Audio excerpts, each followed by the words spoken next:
Hello, in the sixth grade. This is your history video for Friday, January 29th. And you have one page to do it. Pretty simple then. 149. And we'll start there on page number 199. The Roman Empire from 31 BC to AD 476. Julius Caesar's death paved the way for the beginning of Rome's history as an empire. Octavian worked to restore honesty, diligence, and respect to the government of Rome. He restored power to the Senate and tribal assembly, reserving the office of tribune for himself. He could propose or veto new laws. He also reorganized the army and the governments of Rome's territories. He continued to promote trade and industry and to build roads throughout the empire. Octavian had complete control of Rome, but he did not call himself a dictator as Julius Caesar had done.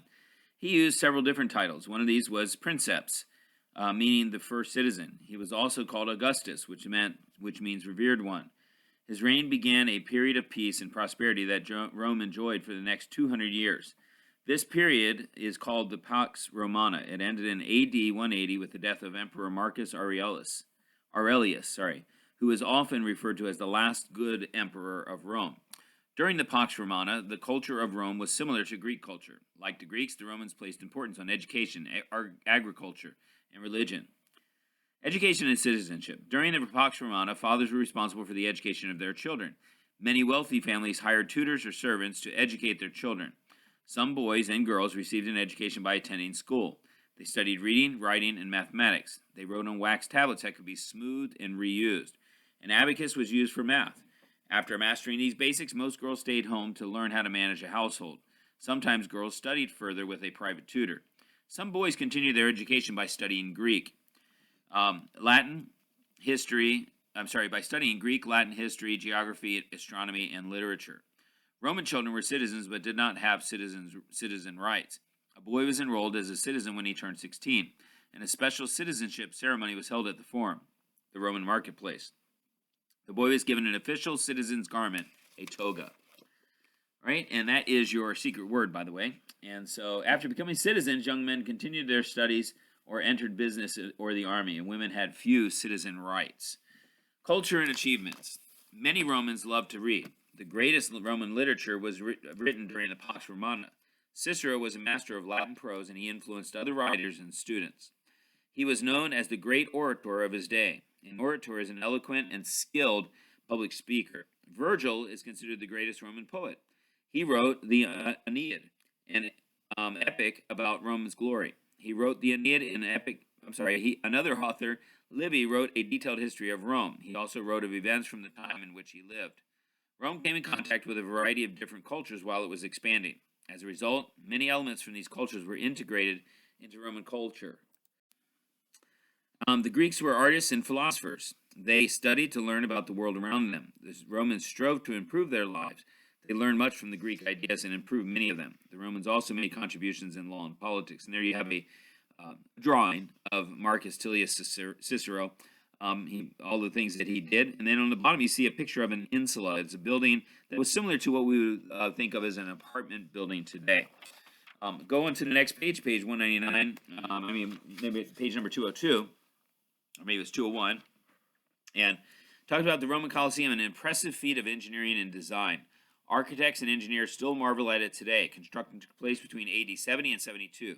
This massive arena was over 160 feet high and covered 6 acres of land. It was designed to hold nearly 50,000 people. The arena floor was made of wood and covered with sand. It had sections that could be raised and lowered. Elevators brought animals, props, and other items to the arena from rooms and tunnels beneath it. The floor could even be flooded to reenact naval scenes. Roman emperors staged events to win public favor and to keep the people entertained. Admission was free. People were seated according to their social classes.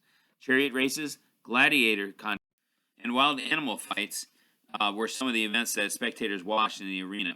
Prisoners and war captives were also brought to fight in the arena. Architecture in the Pax Romana. Rome's greatest artistic achievements were in its architecture. Although the Romans built for practical purposes rather than for beauty, Roman works were impressive. According to legend, Octavian claimed he had found Rome as a city of brick and left it as a city of marble. The Romans obtained ideas from craftsmen and artists that they captured during conquest. Romans used attainment. Sorry, I lost my place here. Romans used their own building techniques and improved on techniques borrowed from other civilizations. Some of the borrowed architectural ideas enhanced and strengthened Rome's structures. Romans were the first to use concrete, a mixture of gravel, sand, and mortar, rather than using solid marble. Romans often built with concrete and covered the structure with a thin layer of marble. Not only did concrete lower building costs, but it also made Rome's structures durable.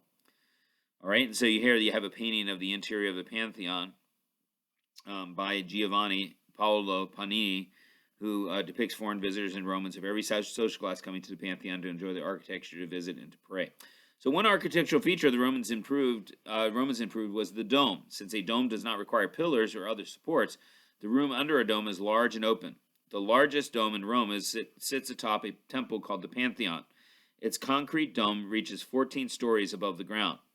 Arches were used in many public buildings, houses, and other structures such as bridges and aqueducts. All raised troughs that carry water. That's what aqueducts are. Arches are a main feature in a large arena known as the Colosseum. Both the Pantheon and the Colosseum are still standing today. So then you have Life in Rome, a couple of pages here that talks about the different things, and I'll let you read that. And your word, I've already given it, the secret word. It has to do with a piece of clothing that was given to certain people at a certain time. All right. Well, I think I will go ahead and give you the answers here for 149. If you look at the very first one, number 1, it says two main things characterize Pax Romana. It is peace and prosperity. On the next one, for the first thing, the people responsible for educating children were the fathers. Fathers were responsible for educating their children. The second box, students were taught at home by servants and tutors, while some boys and girls attended school. Third box, children studied reading, writing, and mathematics. Number 4, Roman children wrote on wax tablets and used an abacus for math. The last one there in the box, girls mastered the basics, then stayed home to learn home management. They sometimes studied further with a tutor. Colosseum, the main architectural feature of that one was the arch, and the main one of the Pantheon was the dome, which we just read about. All right, that's it. Have a good weekend. We will see you on Monday.